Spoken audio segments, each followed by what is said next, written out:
Good afternoon, ladies and gentlemen. A very warm welcome to all of you to this international conclave on media and democracy organized by Sansad TV, Parliament of India. Today we've gathered here to engage in critical conversations, share insights and experiences, and explore the intricate relationship between media and parliamentary governance. Over the next few hours, we'll be joined by the finest minds from around the world.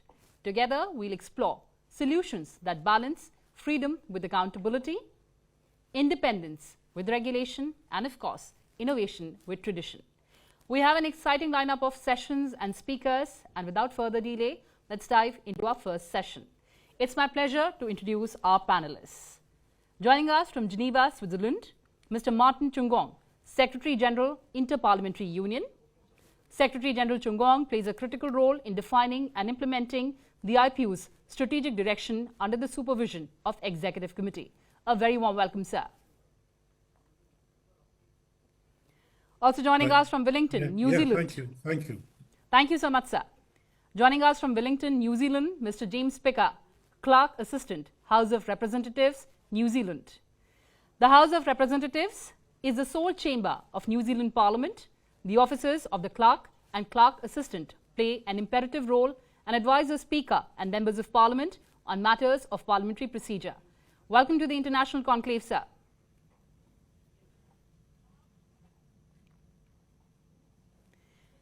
And joining me in New Delhi, Mr. Rajit Punhani, Secretary, Upper House of Indian Parliament and CEO, Sansad TV. Sansad TV, of course, is the official parliamentary channel of India. Welcome, sir. Thank you. Delighted to have the doyens in the fields of media and parliamentary governance. And Mr. Chungong, let's set the tone and tenor of this discussion. The relationship between media and parliamentary governance is pivotal in shaping governance, public engagement and accountability. As IPU plays a critical role in supporting parliaments from around the world, how do you perceive the relationship between media and parliamentary governance?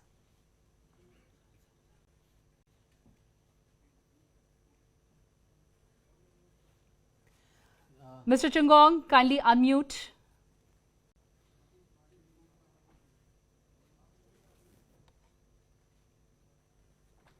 Okay, thank you. Can you hear me now? Yes. Yes, sir, loud and clear.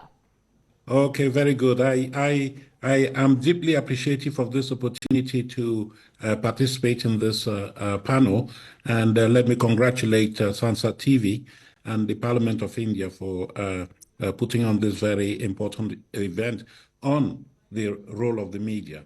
And I think that the media and parliaments play a crucial role in every democracy. For me, the media is considered to be one of the four estates of government. You have the executive arm of government, you have the judiciary, of course the legislative, and the fourth arm is the media. They play a very important role. If they work very well with parliaments, they can promote transparency and accountability, and they can foster closer links between parliament and the people that parliamentarians represent. So we think that it is important for us to work together to bring together these two institutions for the benefit of democracy. Well, absolutely. And Mr. Punhani, as we're talking about the organs of government, executive, judiciary, legislature, and media, the fourth pillar of democracy, how do you perceive the importance of media in parliamentary democracy? In parliamentary democracy in India, we now telecast the proceedings of the lower house and the upper house live. This has led to a lot of transparency in the way the functioning of the house was there. Earlier, the people at large and the electorate, which has elected the members of parliament, they could not view live and on a real-time basis what is happening in the parliament and how the representatives whom they have elected, the people have elected, how they are doing business in the parliament. After all, in parliament, very, very important legislation is debated on and passed, which ultimately becomes law that affects and impacts the lives of millions of people. So this has led to a lot of transparency and a lot of interest in democracy.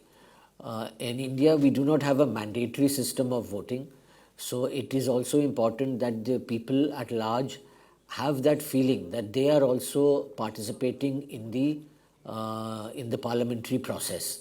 And this live telecast has been a major step in that direction.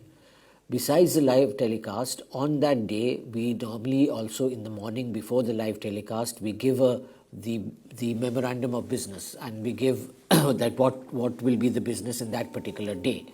And at the end of the session, we also have two programs in the evening. One program which highlights the question and answer session, because that is the most interesting and most watched session. So the highlights of the question and answer session, where the members, elected members of parliament, ask the executive, the minister, questions related to his ministry, and the minister answers those questions on the floor of the house. So in the evening after the session, we have one program which highlights the question answers, and one program which gives the highlights of any other important business transacted during the day. It could be the introduction of a bill, it could be a private member bill, it could be a short duration discussion or any other such matter. As of now, we have not been able to cover the parliamentary committee proceedings, but we would like to know from Mr. Chungong and Mr. Picker what is the view and what is the procedure adopted in other parliaments.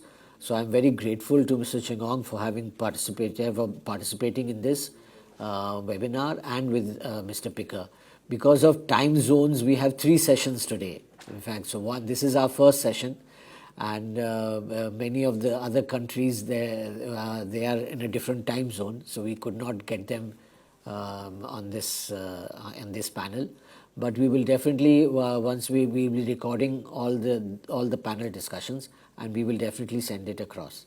So with these introductory remarks, I'll pass it over to Mr. Picker, and then we'll go to the next question on his theme that Kriti, our moderator, will guessing. Oh, Mr. Minh has also joined. So Kriti, you can first introduce Mr. Minh. That's right, sir. Joining us from Hanoi, Vietnam, Mr. Lee Quang Minh, DG, Vietnam National Assembly Television. The channel is making important contribution. It is popularizing the activities of the legislature and connecting the people and representatives. Welcome, sir. Mr. Minh, a very warm welcome to this international conclave on media and democracy. So kindly unmute.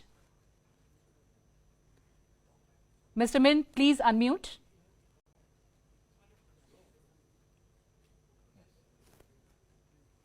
Mr. Minh, a very warm welcome. Okay.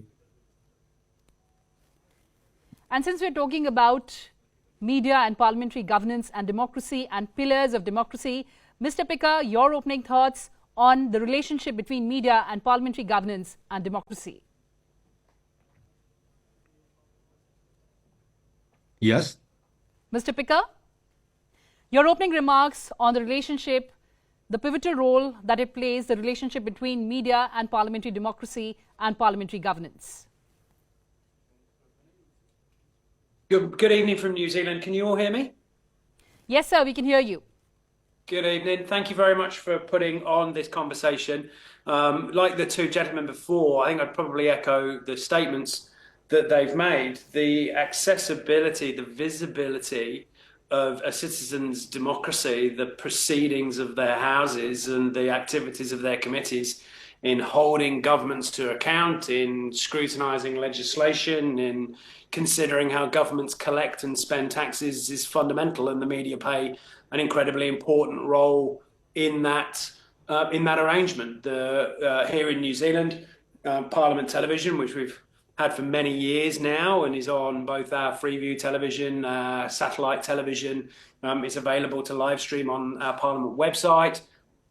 is part of a suite of tools that we have to help New Zealanders connect with their democracy. It is their democracy, and they have a right to view it and to judge the actions and the debates and the discussions that are had by their MPs. So, yes, like the two gentlemen before, I won't labour the point, but the media and access to and visibility of the activities of Houses of Parliament, of Houses of Representatives, is incredibly important and central to the strength of any democracy.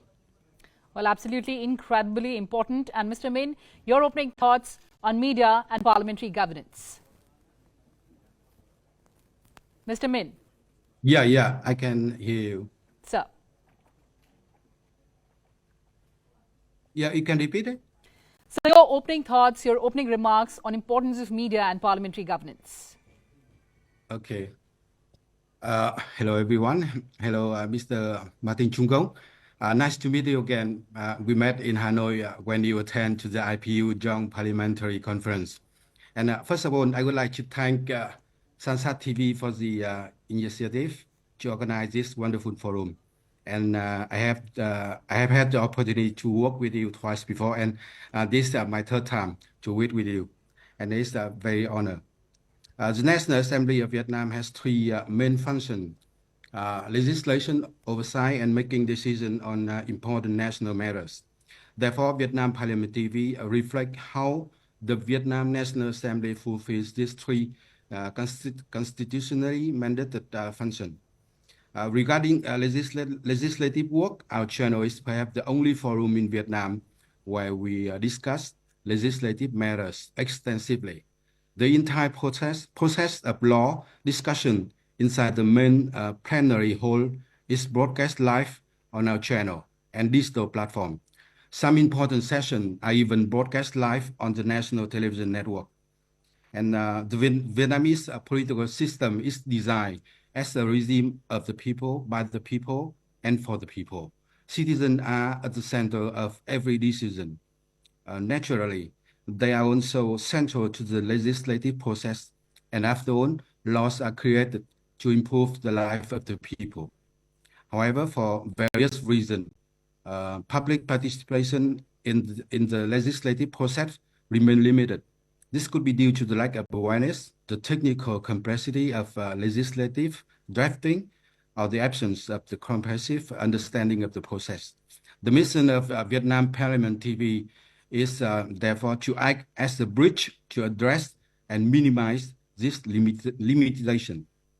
Oversight function operate a similar manner. Alongside monitoring the implementation of law by the government, the National Assembly also conduct a specialized oversight program on emerging issues in the country. And just like we are now conducting the oversight for the implementation of the National Assembly resolution on the post-COVID economic recovery program. And in Vietnam, people are highly interested in this oversight program. The live broadcast of Q&A session during a National Assembly meeting are indeed among the program with the highest viewership on our channel. We acknowledge that the activity of the National Assembly involves a complex legislative process and procedure that are not easily accessible to the general audience. Therefore, in addition to live broadcasts that provide viewers and voters with an unedited raw view of this process, we also produce numerous commentary and analysis programs in various TV formats. They utilize a journalistic technique to make issues more accessible and engaging for television audiences.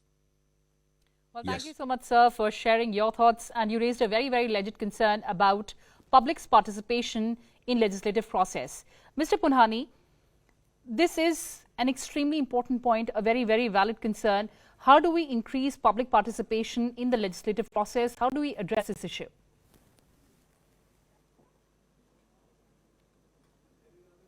Mr. Punhani? Yes.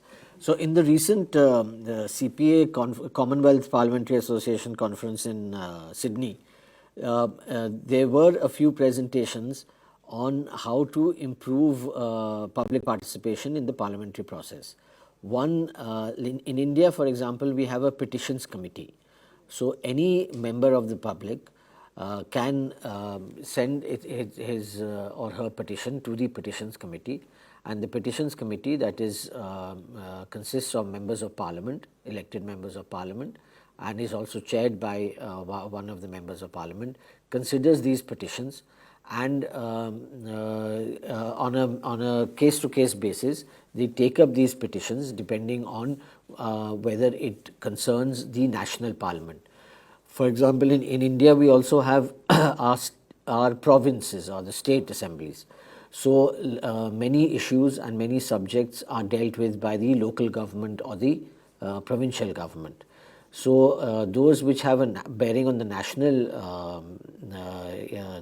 scene and is relevant to the Parliament of India, those come to the petitions committee, and the petitions then committee then deliberates on them and sends its findings or its recommendations to the executive. So that is one procedure. The other is that many of the people who, if they want to participate, they participate indirectly. So they have members of the parliament in the lower house and in the upper house, and they request the member of parliament to raise this issue which pertains to the general interest or the national interest. And so these questions are then put before the assembly, before the national parliament. There's a huge demand, so there are maybe thousands and thousands of questions, but given the limited time of our question hour, so we have a lottery system, a ballot system, which then decides which questions will come and when.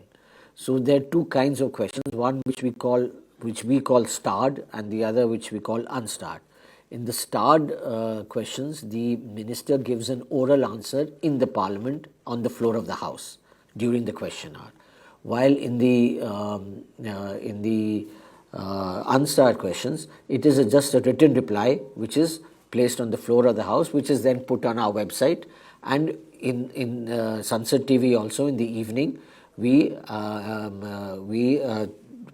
put some of them, the answers, on our screen in the broadcast, which is then later put on social media in our YouTube channel.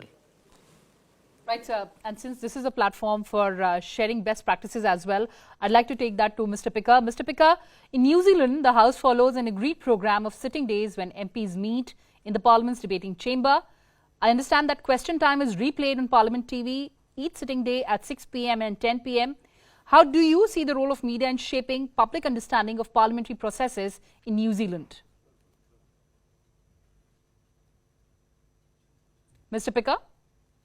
Hello. Thank you.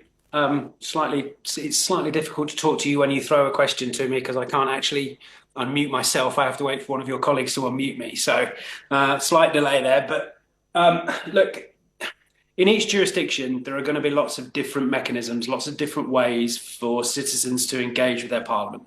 It isn't just about the accessibility or the visibility of Parliament television or the media.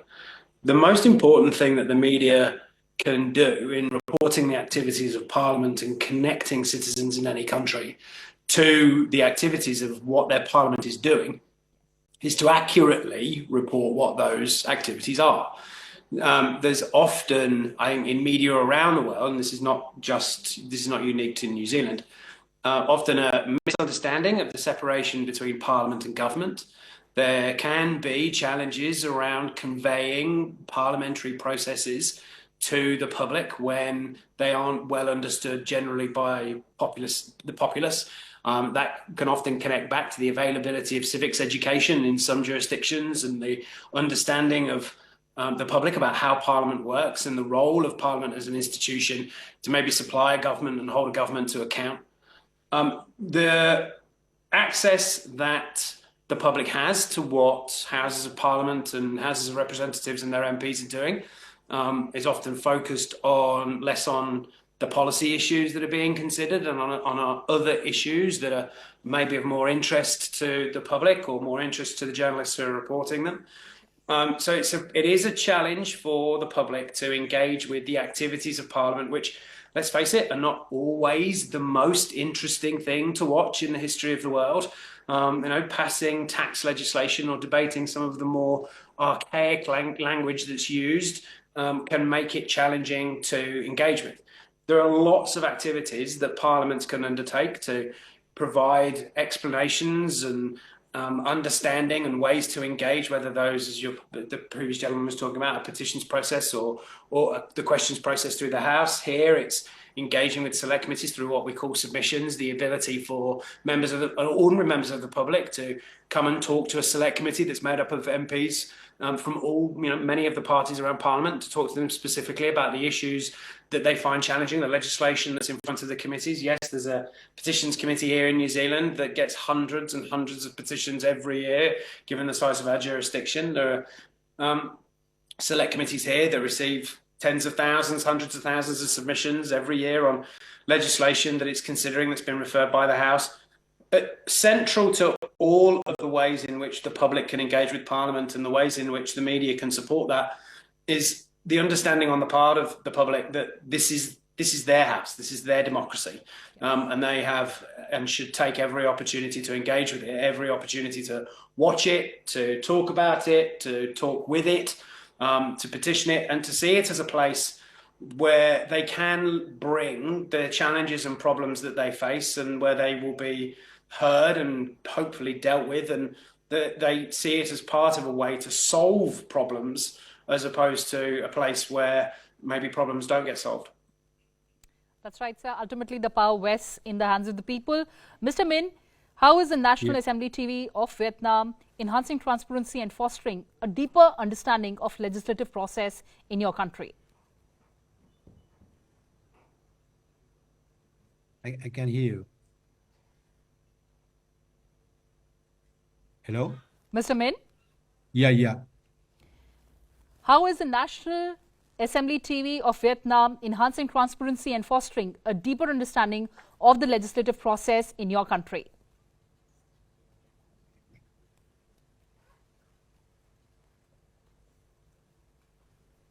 Mr. Minh, am I audible?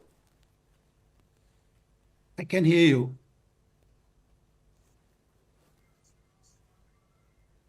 Mr. Minh, the role played by your TV in enhancing transparency and fostering a deep understanding of legislative process in Vietnam. Sorry. You can repeat it? Yes, sir. The role of National Assembly TV in Vietnam in enhancing transparency and fostering a deeper understanding of the legislative process.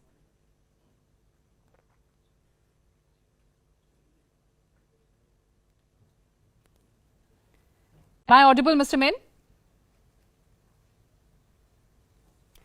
We'll just fix that audio in just a bit. But Mr. Chungong, media serves as a watchdog, a platform for public discourse and means of disseminating information.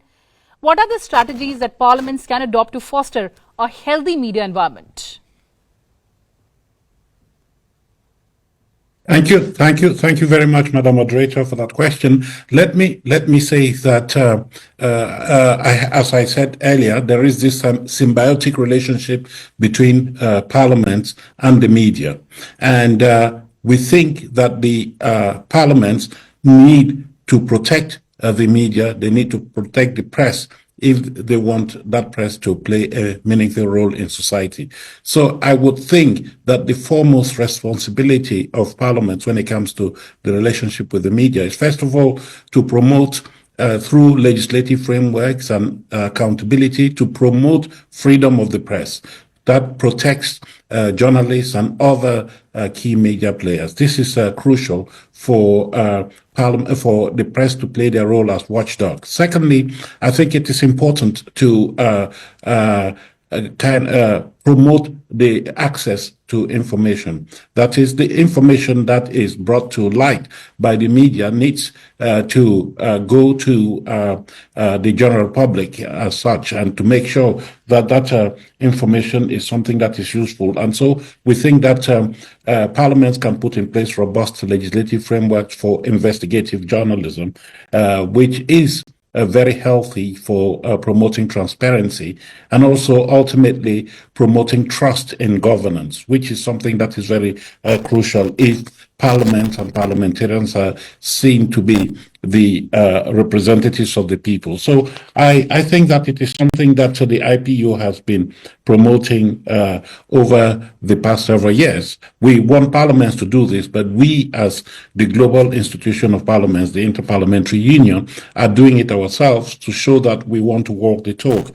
If you see, in recent years, we have made a determined effort to broadcast live the proceedings of our assemblies and other deliberations so that this can reach the confines of the world to make people understand what the organization is all about, what parliaments on the global stage are doing when it comes to addressing the challenges facing the global community. So we also think, this is a strong point, that with the rise in social media, other means of communication, we have seen the potential for the emergence and growth of misinformation. And parliaments have a role to play in putting in place a regulatory framework that in a way strikes a fine balance between access to information and the need for that information to be accurate and not be negative or incite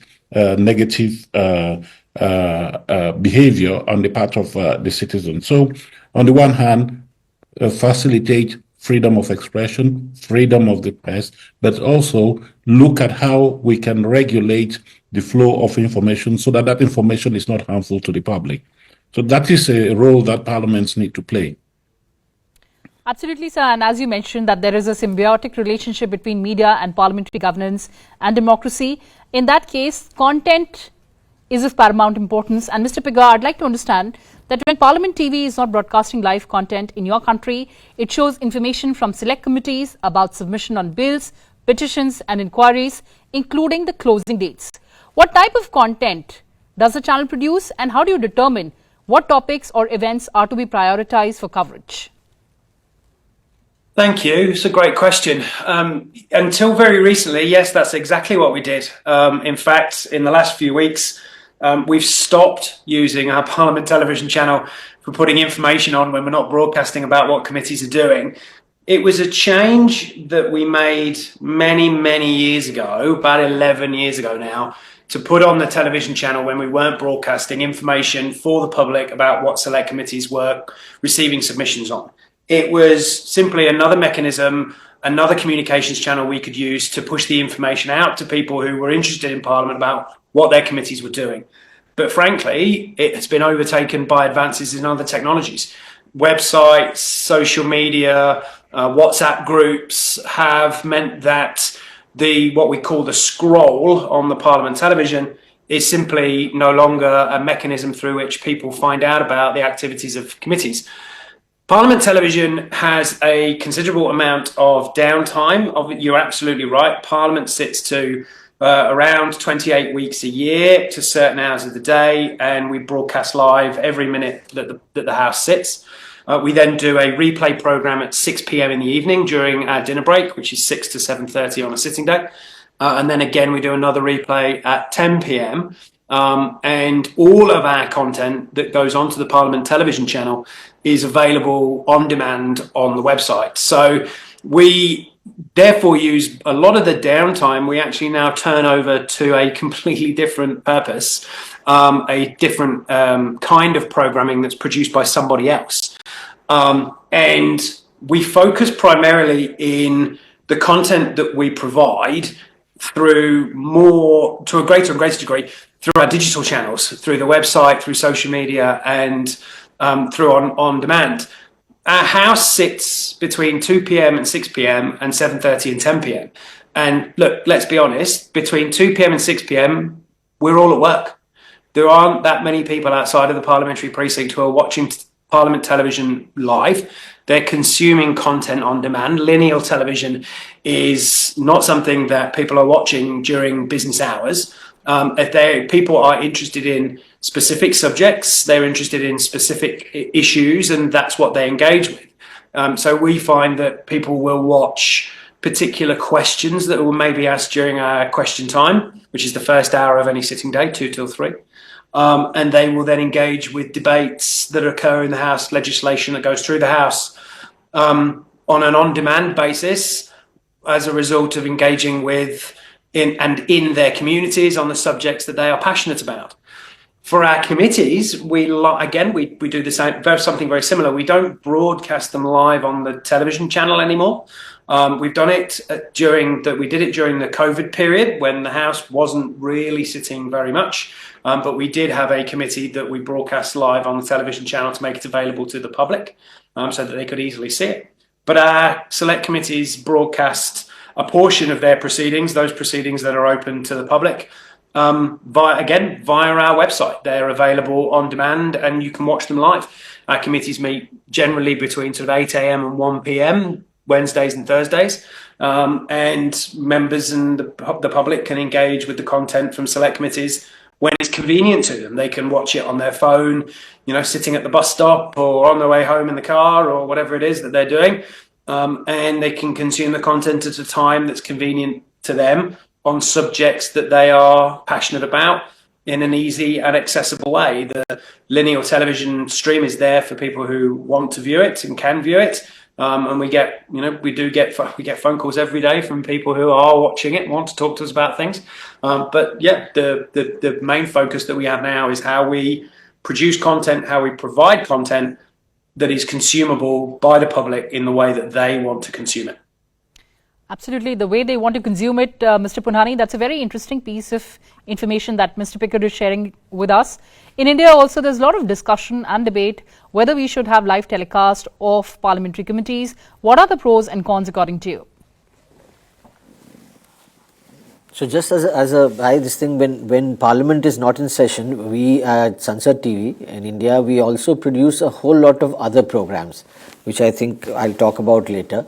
But coming to your specific question, Kriti, the pros and cons of live telecast have been debated a lot in the public domain.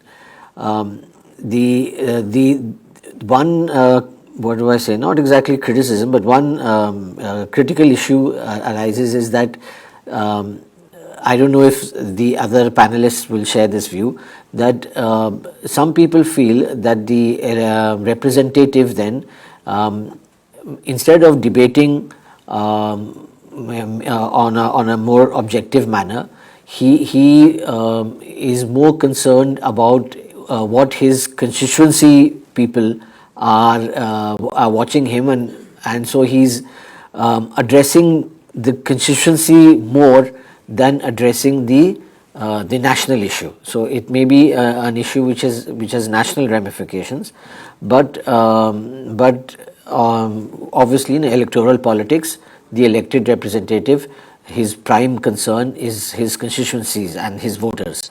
So there is one view that the quality of the debates and the posturing is more addressing the constituency, his voters, more than the issue. But on the positive side, which I find is there's much more on the positive side, is that he is live and the whole country is watching him.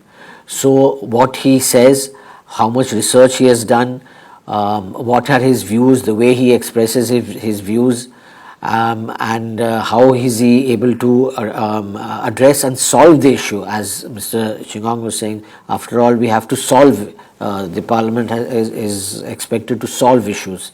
So how is that issue being resolved? So that is one great positive thing, and there's more transparency.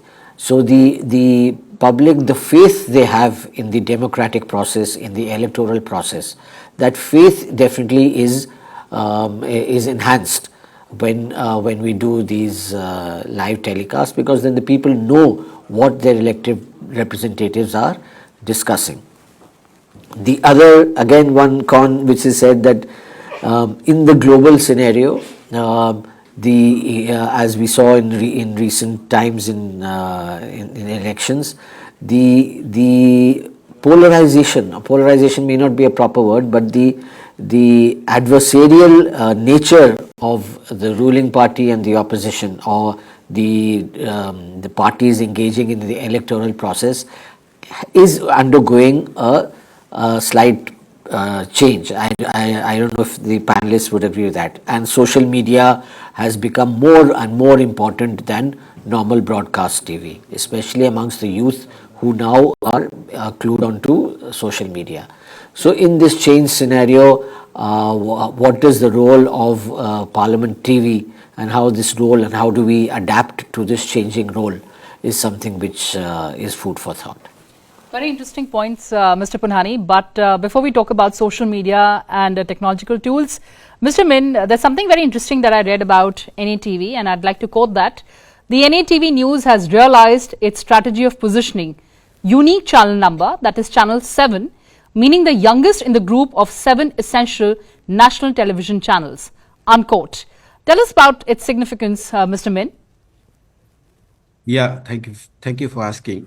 Yeah, indeed, the number 7 for us holds a lot of significance, and we believe that this is a turning point, marking an important transition for our channel. Because, you know, previously we had different channel position on various broadcasting platforms. In Vietnam, there are many pay TV services, and for some services, we are positioned at channel probably 74. While on the other, we are at the channel 128, which made it very difficult for viewers to remember the channel number to tune in. With the support of Vietnam Ministry of Information and Communication, we were able to negotiate with pay TV providers to secure channel 7 for us.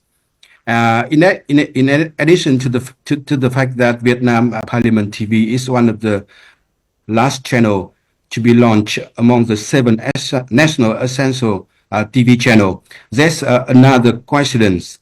Is that VTV7, the national broadcaster channel, was about to go off air, so we had to act very quickly.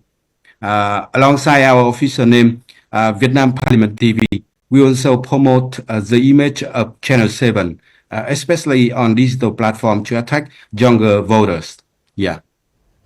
And I'm given to understand that you've designed a new logo as well to attract the attention of people. Yeah. Tell us about the new logo.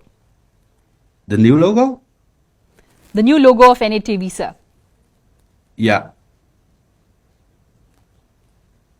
Yeah.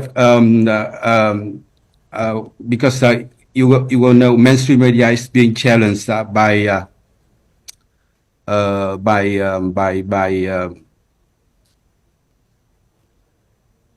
Yes, sir. Okay, understood.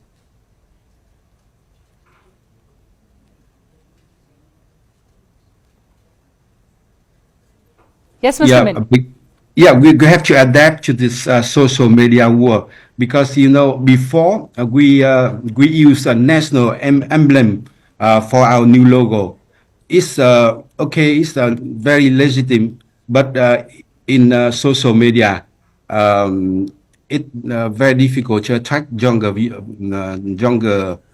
viewers. So that we have changed the new logo and also the new strategy to attract younger viewers on social media. So we are now very confident that with a new logo, new vision, until now we have many social platforms, so that we have now can reach more viewers on social platform with the new logo. Congratulations, Mr. Minh, for new logo, new vision, of course, Yeah. to attract more people. But talking about social media, Mr. Chungong, the rise of social media platforms, that has changed how information is shared or how information is consumed. How has the rise of social media platforms changed the landscape of political communication and parliamentary engagement? Yeah, thank you. I agree that there has been a phenomenal rise in the use of social media when it comes to political communication. And we have evidence that this is the case in parliaments. We just recently, a few weeks ago, published our e-parliament report, which gives us a snapshot of how parliaments are engaging with the new technologies, including through social media and broadcasting. And we do see evidence that social media are overtaking the traditional forms of broadcasting. But I do think that the traditional forms of broadcasting, such as parliamentary channels and websites, parliamentary websites, are still very important because they provide a very welcome balance, countermeasure to the negative or potential negative effects of social media. As was mentioned by one of my colleagues here, we have a situation where debates are very polarized as a result of social media.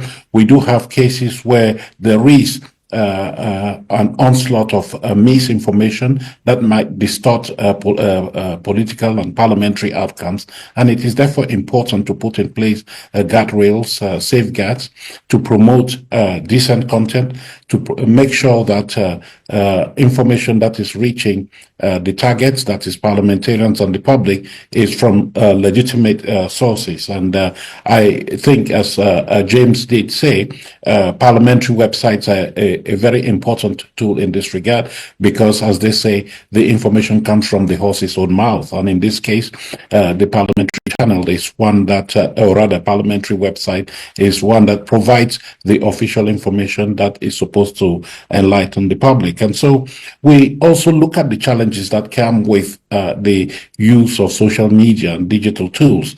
And one impediment is that not all citizens have the skills and capacity to use digital tools in a very effective manner. There's some lack of what I would call digital literacy. So it is important to promote, and parliaments can do this, promote education on digital literacy to make sure that the people can use digital tools effectively for engagement and to ensure that outreach is well targeted. So for me, it is very important that we look at this. And then also there is the need for us to promote debate on specific issues, to go delve deeper into specific issues rather than surfing on the surface on generic, broad content that may not be as effective as, I would say, deep debate on specific issues. And that is what we have seen in our study and experience in recent years, that it is important to have that debate on specific issues rather than just broad and generic content. That's right, sir. And promoting digital literacy, that of course is a very crucial part.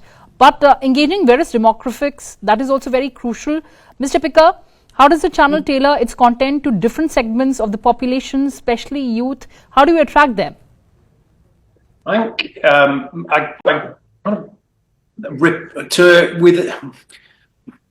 the risk of repeating what Martin said, I think he covered it really, really well.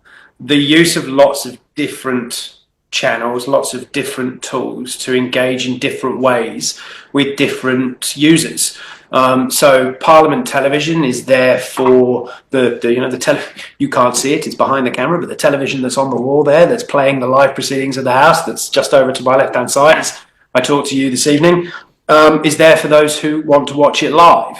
And there will be a specific, and there will be specific demographics that are attracted to that. There's the online content that's on the website that comes from a trusted brand. Somebody can come to the Parliament website, know it's the Parliament, can trust the content that's on there, including Parliament Television and the on-demand availability of our coverage, and can trust that it's coming from Parliament and it's a trusted source. It might be Facebook, where you can put more written content as well as visual content.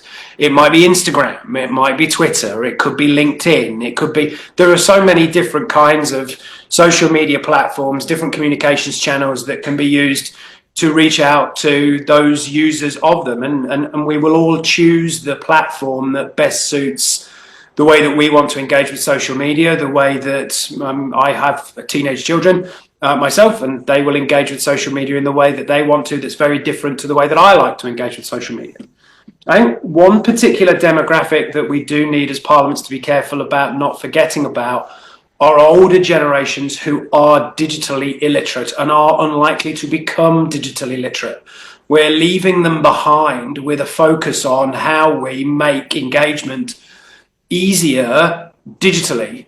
So when I first started with the Office of the Clerk 16 years ago, overwhelmingly the engagement that we got from the public at select committee level was via what we call written submissions. Somebody would literally post me a letter. And these days, I honestly, Martin's laughing, he's absolutely right. I cannot remember the last time a member of the public sent me a letter. No.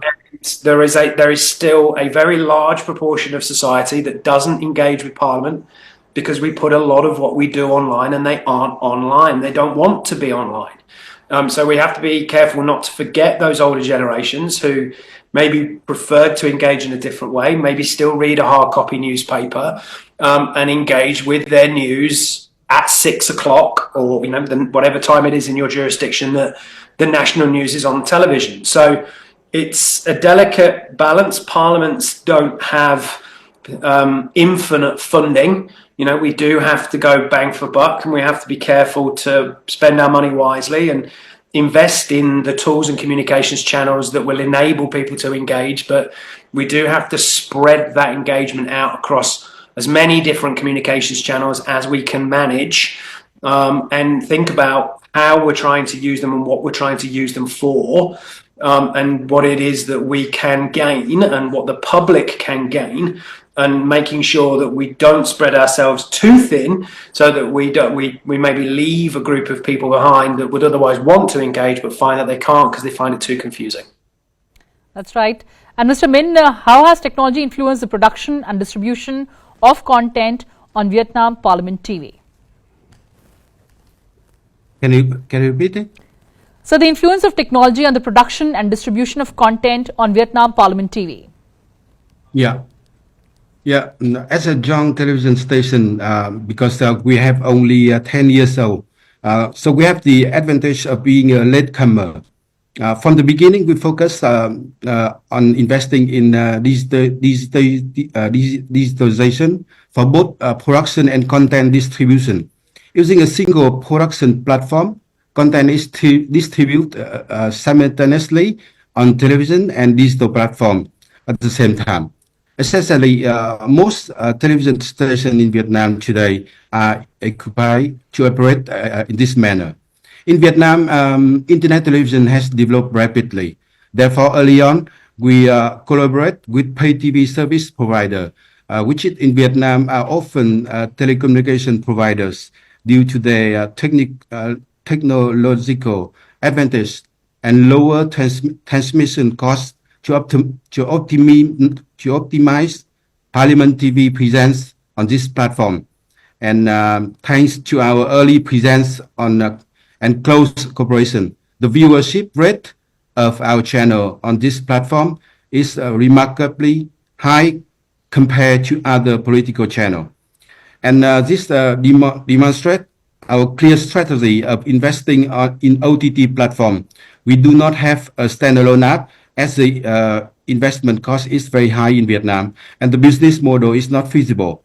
But however, we made full use of all available OTT platform to ensure our presence. So in Vietnam, OTT is our strategy to invest technically. Yes.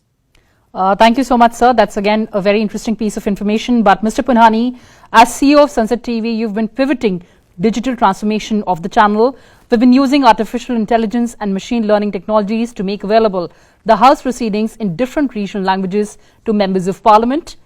In this era of digital media, how is Sansad TV adopting to new platforms and technologies to stay relevant, particularly to younger and tech-savvy audience?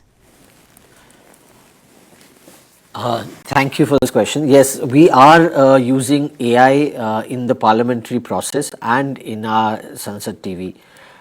So we have started in the parliamentary process. We have started, for example, we have uploaded a lot of the past debates and the past live telecasts are all uploaded onto onto the website. So if if anyone wants even if he asks a question which relates to, suppose, higher education and what all has been happening in higher education, he'll get AI will cull out for him a series of debates that have taken place for that. That is in the Parliament process. On Sansad TV, we have introduced a multilingual software.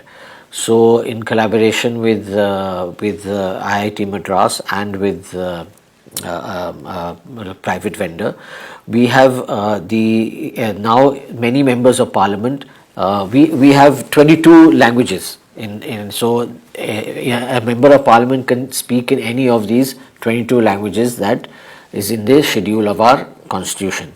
So if he would like to speak in his local language, then we have tools that automatically translate his speech in English or in the in our official language, Hindi. So similarly, we have tools that, suppose a person sitting in Assam would like to watch a particular debate or a particular question hour in his local language. So we have tools that will translate that into his local language.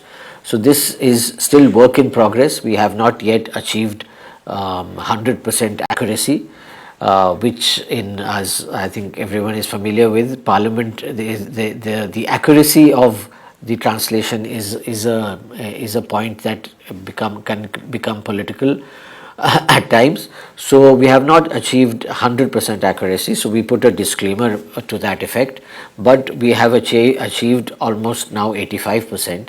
And as the machine is learning, the machine learning is taking place, we hope to achieve 100% accuracy in the time to come. And Mr. Punhani, as Mr. Minh mentioned, OTT platform, that sounds a very interesting idea. Yes, Mr. Mishra also mentioned, it's very expensive.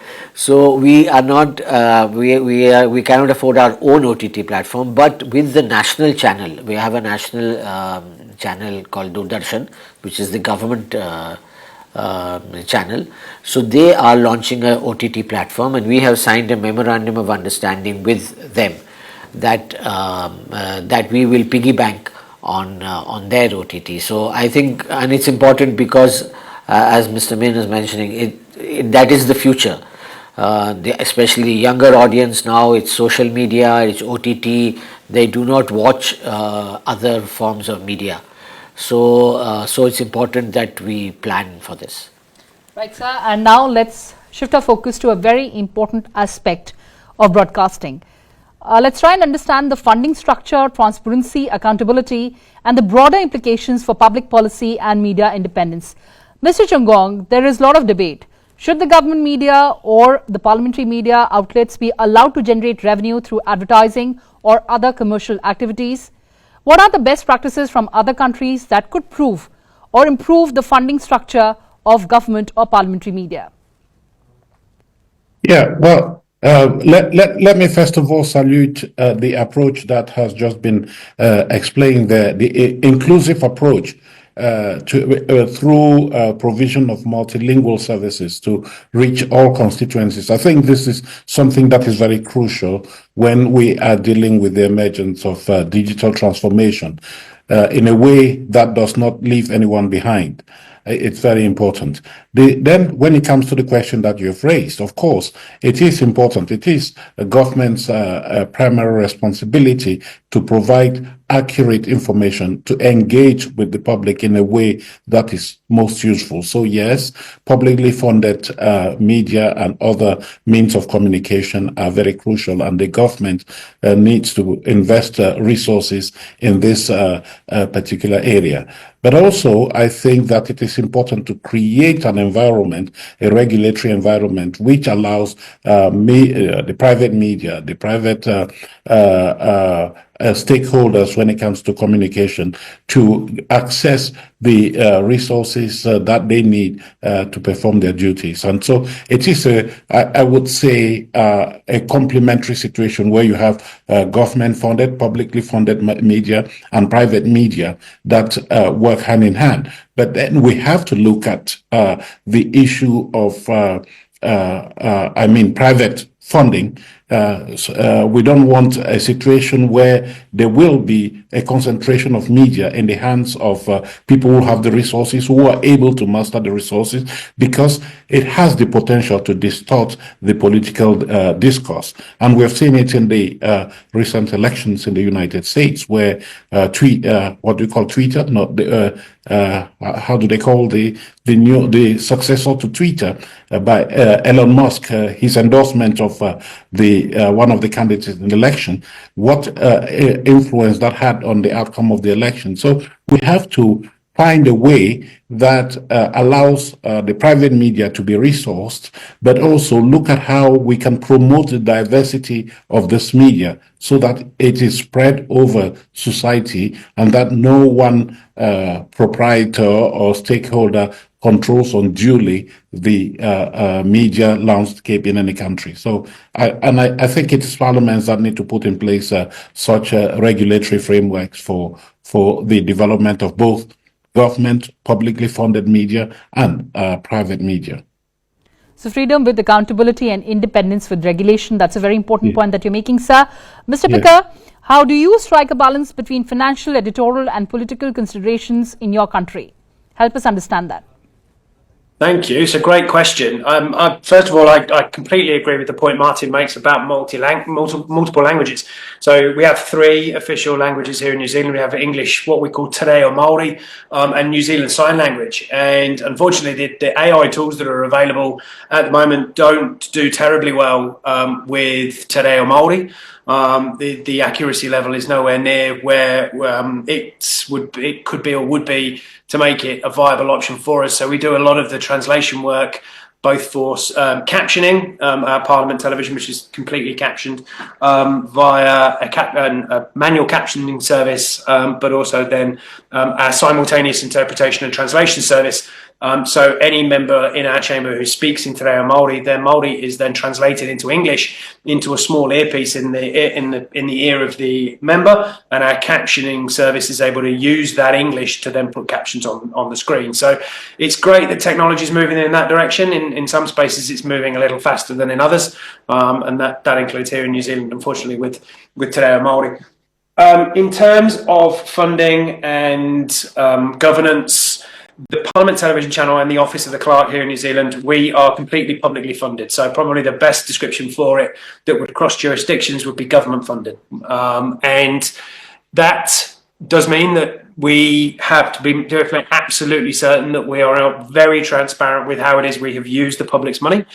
So the Clerk of the House is scrutinised by a Parliamentary Select Committee. We answer questions from the committee about how we've spent our money and what we've achieved with it, how our activities have aligned with our strategic priorities, the services that we've delivered to MPs, the public, select committees, all manner of customers that we have.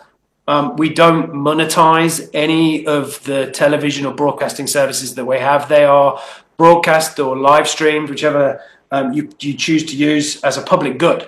They're not there to generate revenue for the Office of the Clerk or for the taxpayer. They are about accessibility. They are about the ownership of the parliamentary democracy being in the hands of New Zealanders, and they're almost their right to view what's going on in their parliament, and increasingly to view it and consume it in a way that suits them. So the innovations that we put in place, how we respond to the demands that New Zealanders have, or maybe the ways in which they want to consume media, are based on a number of different factors that I'm sure we'll go into later on. But no, in terms of governance and editorial control, there is no editor. We don't exercise editorial control. We simply broadcast every minute that the House sits. There are some rules around what our broadcast partner, as we bring in a specialist, we bring in expertise from outside the Office of the Clerk to actually help us produce the content. But We broadcast and live stream every moment that the House sits, but there are rules around what that broadcaster can show in terms of the galleries that are around that's above the chamber themselves, and participation or disorder that might be that might occur in the chamber or in the galleries. But outside of that, no, we don't exercise editorial control. We provide access to New Zealanders and anybody around the world who wants to watch it on the Parliament television channel or wants to watch it on Parliament television on the website. Every moment that the House sits, you can watch every second of select committees that are open to the public. It is all live streamable. It's all consumable on demand. Thank you so much for sharing your experience. Let's also elicit views of Mr. Minh on this. Mr. Minh, how does the government measure the efficiency and effectiveness of the funding allocated to its media outlet? Share with us the Vietnamese experience. You mean we accept the impact of effectiveness of the channel? Yes, sir. Yeah, we don't have in Vietnam a specific metric for this. Now conduct a survey on the matter. However, we do buy some rating measurement service, and fortunately, our channel consistently ranks among the top 10 channel in major city. Though the rating are lower, a little bit lower in rural areas. I believe that for a specialized channel like Parliamentary, these figures are very encouraging. We also regularly conduct small interview with National Assembly delegation. As I mentioned, Vietnam has 63 provinces and city, each with its own National Assembly delegation. And this delegation often report that when they meet with voters, many voters already have a basic understanding of the law being discussed after watching Parliament TV. And this makes their work easier. And as they don't have to spend much time explaining the detail to the voters. So that we can see that a lot of people, even in very far area, can watch Parliament TV and it affects, yeah. And of course, there's assurance that the information is emanating from a legitimate source. But talking about the funding model, Mr. Punhani, there's a lot of discussion on alternative funding models for government media or parliamentary media, that is subscription based or maybe hybrid models. What are your views? Right now in the Indian Parliament, we are also government funded. But we also get, we put all our shows, whether related to Parliament, and we also produce a lot of other shows related to national security, international affairs, culture and tourism. So we put those programs, including the live telecast and the debates in the committees or on the bills and acts. We put all our content, the question hour, we put it all on YouTube. So we do not allow advertisements on YouTube while our programs are being shown, but still YouTube does give us a little bit of revenue, but we do not solicit it, and it is not our aim. But it gives us an idea of how many subscribers we have. Like right now we have 8.5 million subscribers. And it also gives us an idea of how many people have viewed this program and how many likes have we got, plus if there are any comments. Similarly, we put our programs on, make short reels and put them on Instagram and Facebook and LinkedIn and Twitter. But again, the aim is not to generate revenue. Because I would agree with fellow panelists that we have to be careful that it should not be a dominant partner should not emerge, a dominant private partner should not emerge. So it is better that it is government funded. But the advantage of putting it in many of these social media channels is that we get an idea of the consumption, how many people are viewing it. We also get an analysis of the age group that is viewing it, viewing our program. So that gives us an idea of the content that and the kind of content that is consumed by the people watching our channels. Right, sir. And since we have limited time, let's open the floor for questions. People joining us online can also post questions. Please go ahead and speak your mind.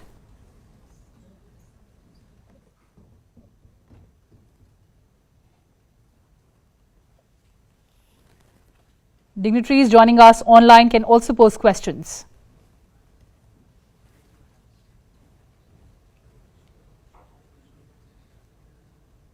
Mr. Punhani, any specific issue that you'd like to... I wanted to know from my panelists and even from Mr. Chungong is what are the challenges you face? What are the main challenges that you face, maybe in terms of the political executive, the opposition? What are the challenges you face while running a channel? Well, I wouldn't know much about that because I'm not involved like you in running this service in Parliament. We simply look at global trends on the way parliaments are engaging with the public when it comes to using new technology, and the main challenge we see there is. And this came out of the recently launched report, e-Parliament report, that there is a digital divide. You have a divide that is dictated by the level of income, the level of digital literacy, people who are unable to access new digital tools. First of all, because they're not savvy, but also because the infrastructure is not there. So those are the things that we are looking at, and looking at how parliaments address this when they put in place strategies for engaging with the public. And I can say that from our recent surveys, first of all, there is ample evidence that there is an increasing number of parliaments that are grappling with digital transformation. They are, I think we looked at parliaments across the world, and we see that some 68% of parliaments have put in place some strategy, some form of strategy to use digital technology to engage with the public. And this is, I think, very, very important. And we recommend, in order to address the challenges that other parliaments are facing in terms of using digital tools, we recommend that the foremost thing to do is to put in place a clear vision and a strategic objective of how you want to use digital transformation to transform parliamentary business, to transform the way people are engaged with parliaments. And that particular strategy itself has to be aligned with the overall strategy of the parliament. And what we have seen is that political and administrative leadership is very crucial if we want to achieve better digital transformation and more effective engagement with the public. But let me go on to something that I think is important. We were talking earlier of the diversity of modalities or platforms for engaging with the people. And it cannot just be parliamentary channels such as the ones we're discussing here. It can be Facebook, as was mentioned. It can be LinkedIn, all of that.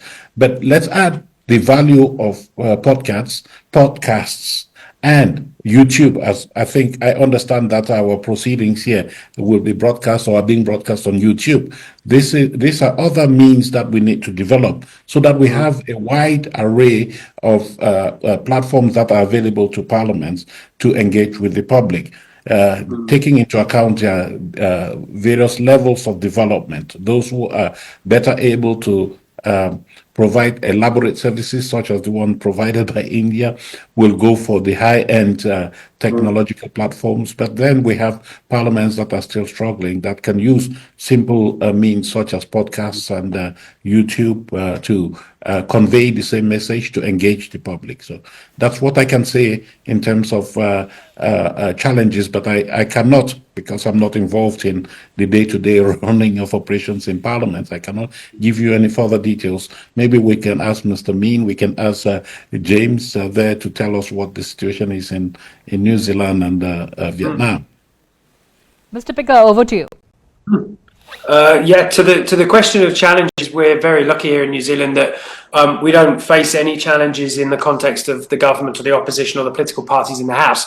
So the Clerk of the House and the Office of the Clerk of the House is a parliamentary agency. We are completely statutorily independent. We are completely politically neutral. We don't, and the Clerk of the House as the broadcaster means that we don't face any political challenges or really any political, really anything from any of the political parties in Parliament. We broadcast the House. We are fortunate in that regard. The challenge that we do face is one of costs. There can be no doubt that the cost of running a live television channel for the best part of 90 days a year is very expensive, and increasingly is not the way, as we've talked about a number of times this evening, is not the way people consume content. So the move increasingly is towards online and streaming, and on every occasion that the contract comes up for renewal, when we look at all of our contracts with our external support partners on a whole myriad of things, we're always looking at value for money, because we are cognizant of the fact we are spending the public's money. It's not our money, and we need to spend it wisely. So making sure that we are being careful about how we spend our money and investing in the right places is probably the largest challenge that we face. Martin is absolutely right. We do need to make sure that we look at ways that we, all parliaments really, not just New Zealand, are providing content online. I've talked before about some of the other channels that we use, but I think the overarching point that I take from what Martin was saying was that there are many different solutions available depending on the circumstances of the Parliament, and I'd always caution colleagues in parliaments all around the world to think of the circumstances they find themselves in and what fits best for them. Podcasts is a wonderful solution. We have a podcast here in New Zealand that's run by Radio New Zealand that's called The House, that the Office of the Clerk pays for, but we have no editorial involvement in at all. Radio New Zealand provide it and produce it and put it out into the world about how Parliament works. It's a wonderful podcast.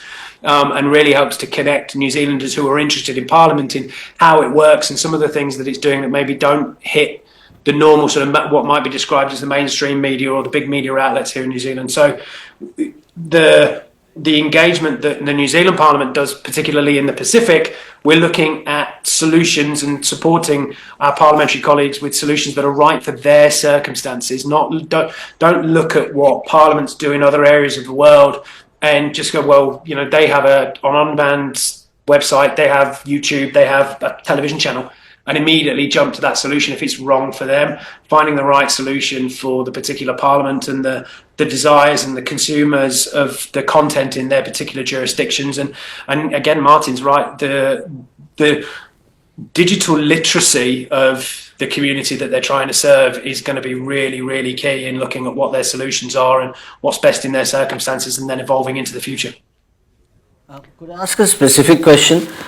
There's a video clip roaming around on WhatsApp about New Zealand Parliament, in which some members of Parliament then break out into their traditional kind of okay. So I was just wondering, because we also face similar kind of situations.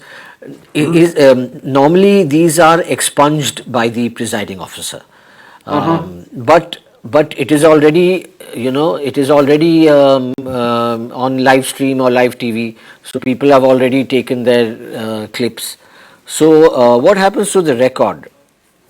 So we have the content that the video that you're watching there of what occurred in our chamber last week is taken from the members, the video feed for the members of what's called our press gallery. So our main news outlets have a dedicated space in our galleries above our chamber where they can put their own cameras in order to film the proceedings of the House. So if you look at the content that was on the Parliament television channel, you will see at the time that that incident was occurring that you're watching, the Parliament television channel was showing a shot of the Speaker.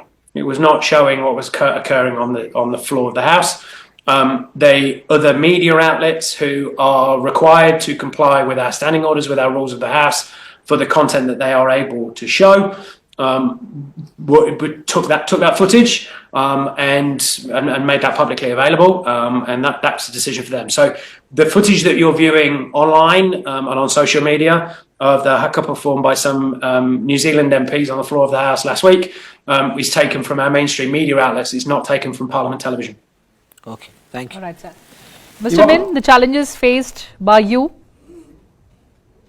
Yes, of course. The future is tough, as we can see the situation in Vietnam right now, because we can see the declining trend of traditional television and the tough competition from the new media platform. However, I also have a great hope in the potential of a specialized television channel like Parliament TV, because of the public's growing awareness of their rights and duties as voters, their engagement with the democratic process, their interest in major national issues, and the trust in the quality of professional journalism. They are all the factors that give us reason to hope for the future for Parliament TV. And on this occasion, I call upon Parliament TV station within the framework of the IPU or even at the regional level to organize for such a forum like that to discuss the future of Parliament TV station as a democratic institution, because such forums are vital for bringing parliamentary activities closer to television audiences and for exploring how national parliament can support the development of Parliament TV station amid the intense competition we face today. Yeah. Mr. Chungong, a very important suggestion. Yeah, certainly. I take on board that suggestion from Mr. Minh. We're going to do our level best. Our responsibility is to engage our parliaments usefully and make available to them resources that allow them to perform more effectively. Thank you for that suggestion. But if I could use this opportunity before we end this session, Sir, please go ahead.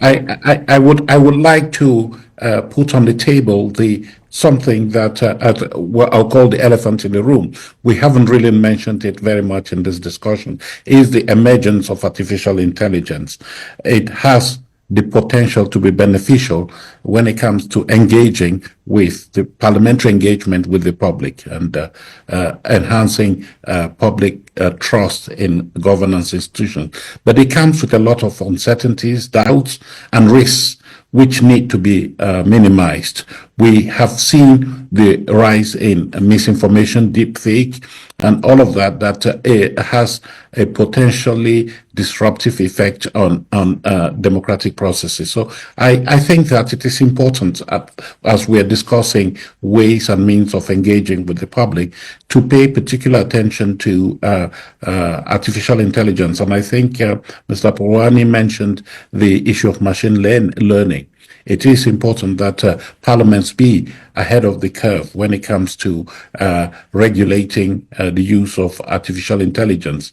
And I want to refer to the recently adopted resolution at the IPU on the impact of artificial intelligence on democracy, human rights, and rule of law.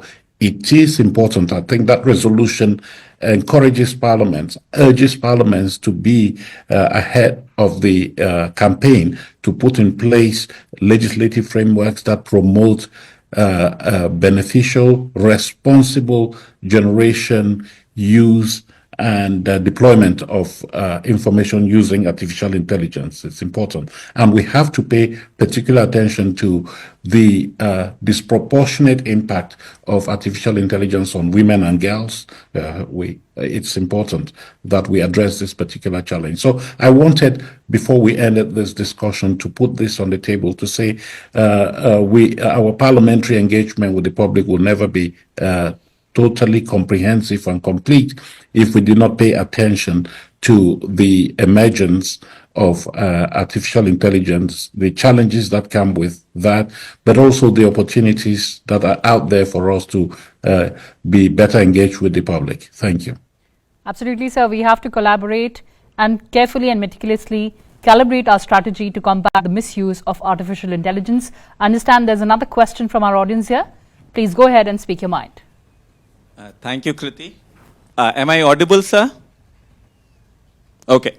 So first of all, thank you to the panelists who have joined us in their early morning or late evening, and also apologies for the technology playing truant. That's something a habit with technology. But my question to our panelists, especially Mr. Picker and Mr. Chungong, is how do you see such workshops or such conclaves, the way forward of such conclaves? Could we have a structured collaborative framework so that cross-learnings between different channels and the IPU happen? We could answer right away, or we could think through and deliberate later on, because I understand we've already exceeded our timeline. But thank you for the question and thank you for the opportunity, Kriti. Mr. Sumant there, because this is a very important issue. Mr. Chungong, over to you first. Yeah, thank you. Thank you very much. I think it's important. I think that gatherings such as this one are important because they help us to identify the emerging challenges in the area that we are discussing here. And we also then look at potential solutions. And it would be a pity if we just left here and just went back to our business as usual. I have learned a lot from these discussions, but I want to point out that as the Global Organization of Parliaments, we have been very keen to mobilize parliaments in support of digital transformation. So we have a facility in the IPU that we call the Global Center for ICT in Parliament, so use of ICT in Parliament. It is a center that allows us to mobilize parliaments across the world to identify the practices that are in place for beneficial use of new technologies in the parliamentary business. And we have a number of regional and theme-based hubs of this center, the Global Center for ICT in Parliament. And I would like to suggest that maybe India take the lead together with James from New Zealand and Vietnam, so that we can see how we can create a theme-based hub for the good practices that are in parliaments for the use of these new technologies in political communication, parliamentary channels, YouTube, podcast, and all of that, and how we can distill the good practices that we can then disseminate to all parliaments. As I said, the problem we see is the persistent digital divide. Those who have the resources and investments and are better able to grapple with the new technologies, and those that don't have the infrastructure, don't have the skills. So it is important through that center to be able to bring together, to federate all these parliaments and see how we can share good practice and experience. I think it's very important. Otherwise, this conversation will stay among those who are present during this meeting. That's true, sir. Mr. Minh, your thoughts on collaborative efforts? No, thank you. Mr. Picker? I couldn't agree more. I mean, just to return to the gentleman who asked the question, you're very welcome for the time, and there's absolutely no need to apologise for technology. That's what technology does. Sometimes it's reliable, sometimes it's not, and that's what we try to keep in mind. But to the question around collaboration, there's always something to learn, regardless of how long you have been broadcasting and how long or what platforms you use. If you just use this conversation this evening as an example, Mr. Minh is talking about the engagement that he gets and they get for their television channel as people become increasingly aware of their rights to view the activities of the democracy in which they live.